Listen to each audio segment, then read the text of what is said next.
I'm here representing German bioimaging, and maybe a bit off topic. I decided not to talk specifically on our training program, but if people are interested, I will happy to describe some of our initiatives. I wanted to focus more on careers and challenges we are facing, and they are global, and whether we need and look into whether we need national solutions. So first of all, what is German bioimaging? It is the national association, so to say, for microscopy and image analysis. It started in about 2010 and was funded by the the German Research Foundation between 2012 and 2017. And after that, to continue the work, we funded a non-profit registered association. So now we are the Society for Microscopy and Image Analysis. Up to now, we have about 100 members, and so far our main stakeholders are imaging core facilities, and we are currently supported for another 2 years by the Carl Zeiss Foundation. We have several working groups in German bioimaging, and one of them is dedicated to training for core facility staff, and also another one to funding strategies and career paths.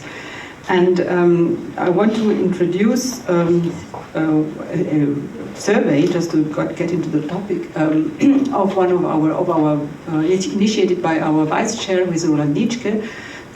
He started this large core facility survey, which was presented first at the ELMI meeting in June, which he set up with the help of Laurent Gelman from Basel. And here you see, it's a broad survey addressing all possible type of aspects in the life of core facilities, so technical, administrative, financial, quality control, and among others also the career issue. Here you see the responders. We have so far 174 respondents. The main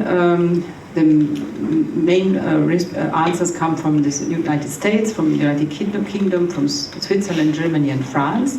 And the survey is still open, so please go to this website and fill in the survey. It's about half an hour, and the aim is to get a real broad overview on core facility issues.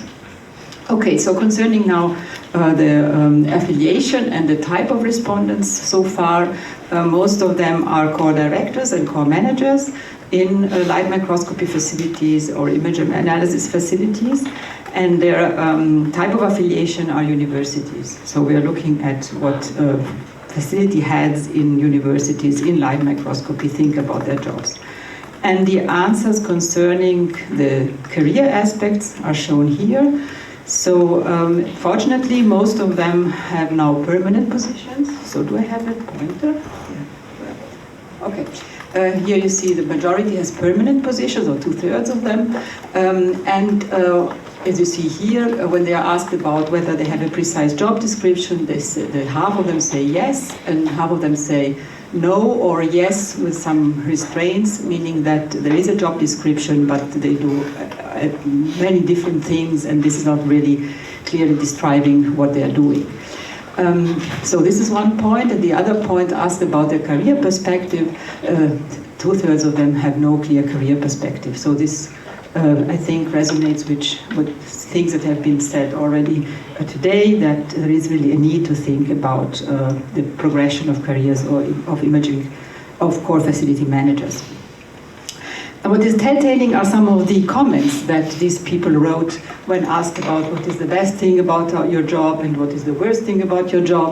So as you see here, what is a recurring theme is that facility managers really enjoy helping people. This comes in many answers. And then they also like the diversity in their jobs, meaning having to do with many research areas, many different projects, and also many different type of people. They also like being in an academic environment, although not on the classical academic path. And they are ambitious. They want to have challenging tasks, so they like to work with high-end instruments and technological challenges, adapting their tools to the questions, to new questions every time. And they also enjoy having some independence and freedom of choice and in their daily work. So autonomy is a point. And when asked about the worst thing in their job, so having responsibility is nice because you can decide, you have a freedom, but too much responsibility maybe is too much. Or what also is mentioned is that according to the responsibility, the salary is not proportional. A recurring theme here is the lack of career development perspective, so this reflects already also the questionnaire, so it's mentioned here and also in this answer here, there's not enough opportunities to improve the career. And another point is recognition and appreciation. This has already been mentioned.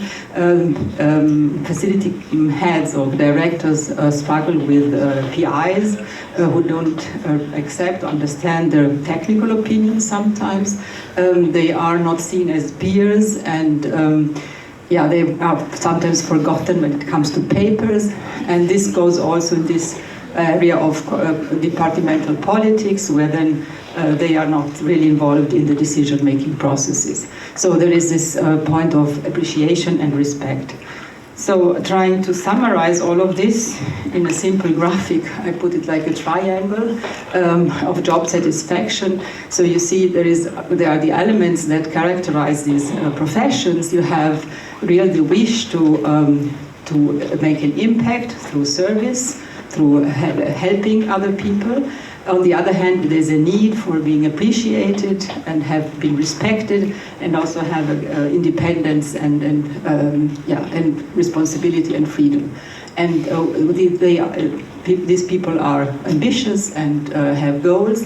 They want to grow, to learn, to achieve, to see positive results, and this should have an impact on their careers.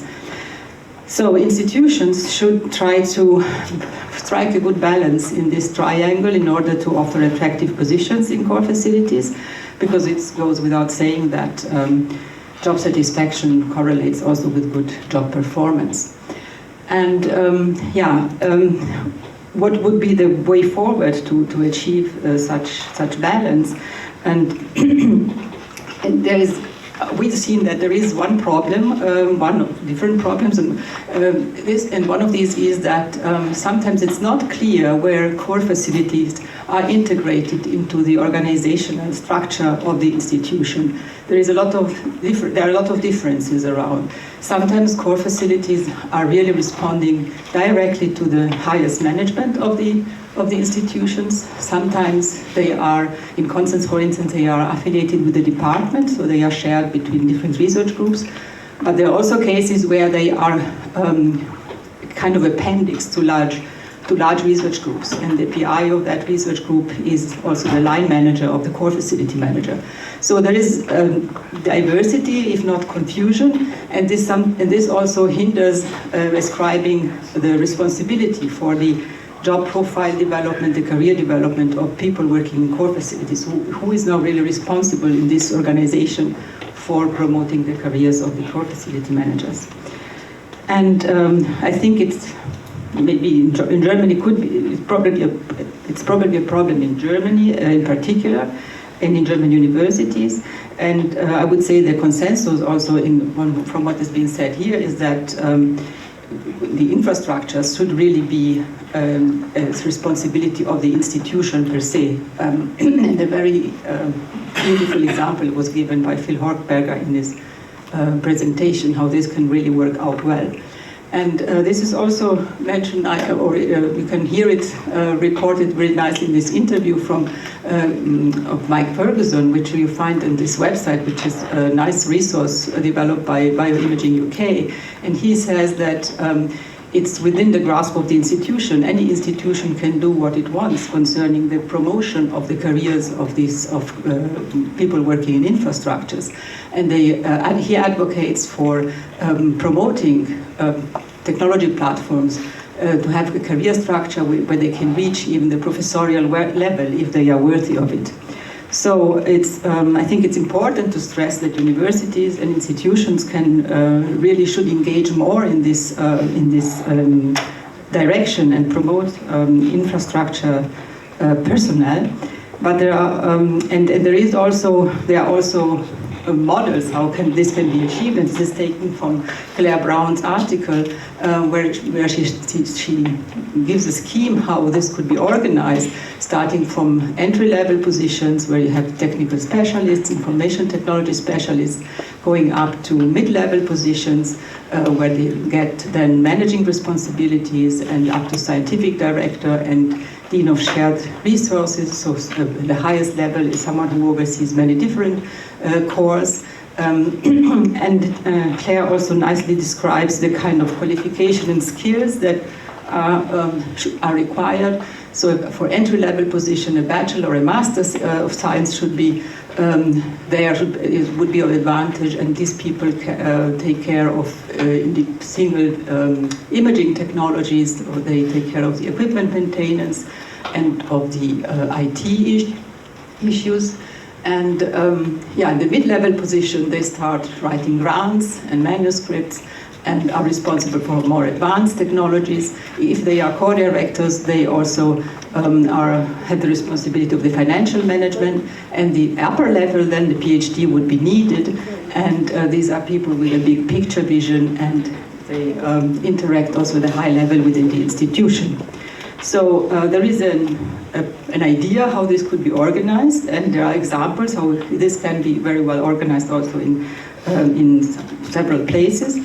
And there's also the belief that the institution can and should take this responsibility. But I think what is really important is also that there are some limits and some framework that needs to be taken into account, and these are the educational systems and also the occupational regulations that are in place in every country, and they are different. And I just would want to mention two examples which I know by experience. So in the case of the laboratory technicians, for instance, in the Anglo-American system, most of them have a bachelor's degree. So if they wish, they are entitled to proceed to a master's degree or even to a PhD, and therefore an institution could just nurture them and help them developing in this direction. Whereas in Germany and in Austria, and I believe also in Switzerland, qualification to a laboratory technician goes via an apprenticeship, and meaning that these people are not entitled to access a university. So they stop here, and even if they are very good and very skilled and very ambitious, and enthusiastic, the university or so the institution can't really promote them and give them a higher salary or a higher position. And the curiosity also is, for instance, also in Germany for facility managers who have a PhD. In fact, they can, by the administrations, they can be considered and remunerated as a scientist only if they perform own research work. And we have heard that performing own research work sometimes occurs in core facilities, sometimes not. This is a very debated question. And the interpretation of own research work can be different, but it is indeed a concrete problem where you may not be able to reward your managers in a way that corresponds to their activity and to their work. Okay, so just two more points. In this whole process, we have had the experience that the granting agencies can be very important allies, and here the German Research Foundation really contributed a lot to put forward the cause of core facility manager careers in Germany. We have interacted a lot with them, and since 2012 they have implemented 3 new funding lines for research infrastructure, and the proposals coming from core facilities, not from PIs and not project focused but infrastructure focused, are very encouraged.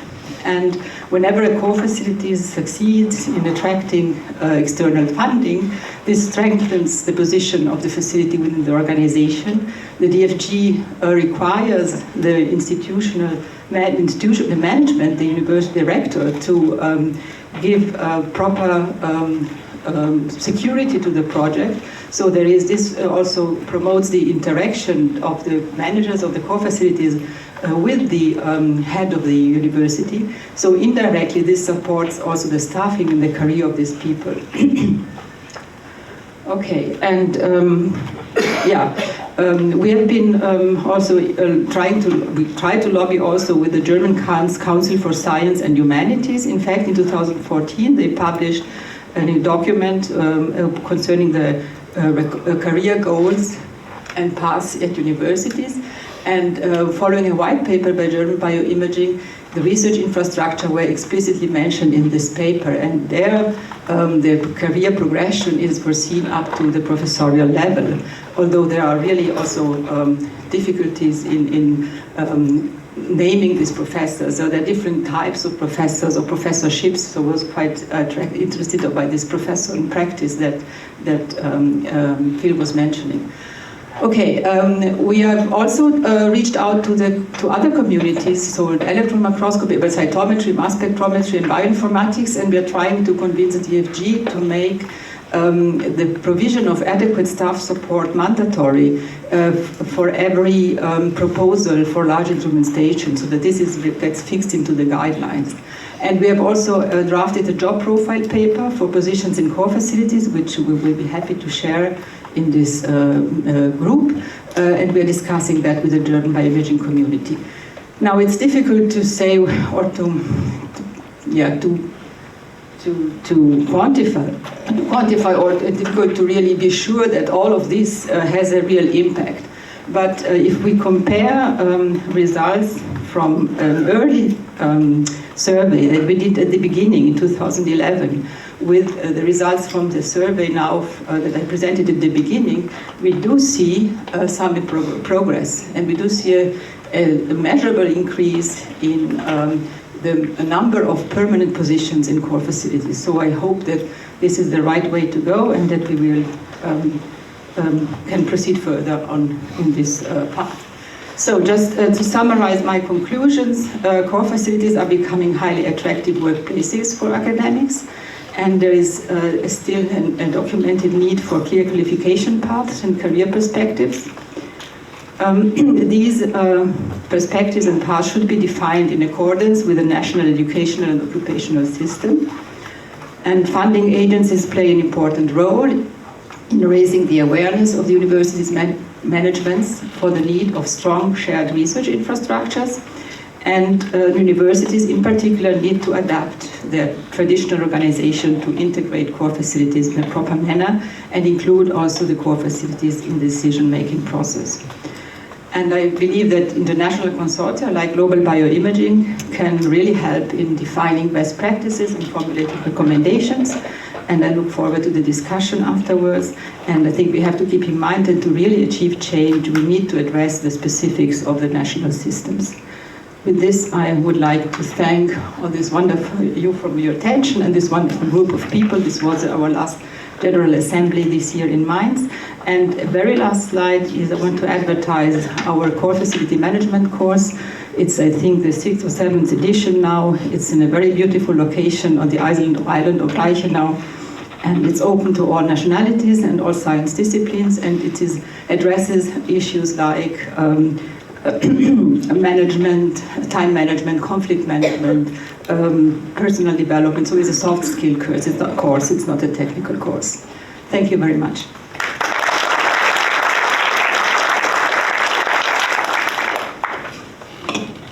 Excellent. Thank you very much for that very interesting, very informative talk.